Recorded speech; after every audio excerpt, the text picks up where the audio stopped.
సింబాద్ ఒక నౌకపై ప్రయాణించేటప్పుడు ఒక అందమైన ద్వీపాన్ని చూసి అక్కడ దిగుతాడు.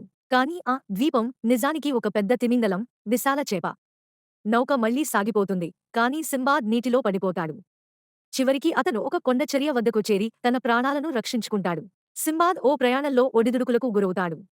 ఈ యాత్రలో అతను మతిపోగొట్టే రాక్షసులు మరియు భయంకరమైన పక్షుల రూక్ పక్షి నుండి తప్పించుకోవడానికి తన తెలివిని ఉపయోగిస్తాడు.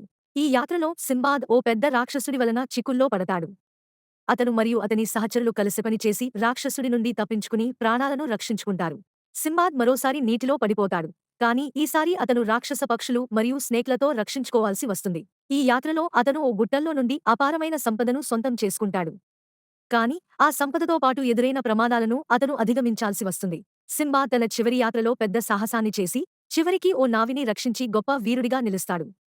చివరికి అతను తను సముద్రయాత్రలను ముగించి తన జీవితం నిశ్చింతగా గడిపేందుకు నిర్ణయించుకుంటాడు.